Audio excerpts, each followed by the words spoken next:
Para to sa mga haters namin, napagbagsak namin ang laging dalangin.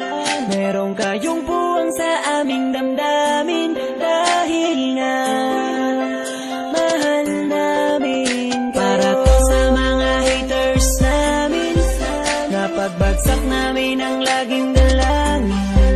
Merong kayong puwang sa aming damdamin, dahil nga mahal namin kayo. Mas may bago bang kanta? Pwede pakinig po, iniidolo kita.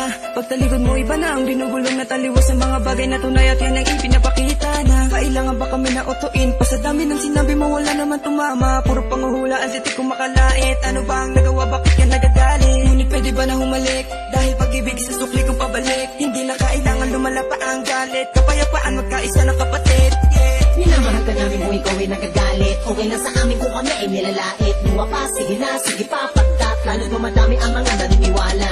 I-dislike kung naniniwala ka na talagang walang karapatan. Aming mga lumang pipilit, hindi umago sa halip. Payayakapin ka namin na magaan sa loob ng aming mga puso pagkat ikay malapit din. Isasama ka na din sa aming panalangin. Huwag ka na mag-alala, sumama ka sa akin. Tanggalin ang takot, pag-ibig ang pairalin mo. Teka lang bro, bago ko muna ipasa tong mikropono. Sana ay nakikinig ka sa mga tula ko na sinabi. Ito ay alay ko sa'yo. Para to sa mga haters namin, napagbagsak namin ang laging dalangin. Merong kayong puwang sa aming damdamin, dahil nga mahal namin. Para to sa mga haters namin, napagbagsak namin ang laging dalangin.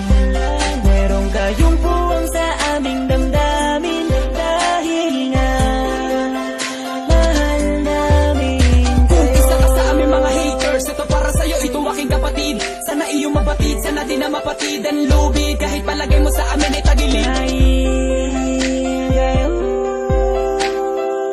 Ang dahilan kung bakit na mamayagpag kami dito. Taos puso naming tinatanggap mga panalait nyo. Salamat sa'yo. Para sa inyo ito, mahal namin Mula pa lang ang una kayo. hanggang sa ngayon, madami na mga bati ko sa akin ay gumagabay. Akala mo mga anghel, lalagi sumusunod, bumubulong sa likod. Nagkasakasama lagi sa paglalakbay, ngunit ako ay di nawala ng mga pag-asa.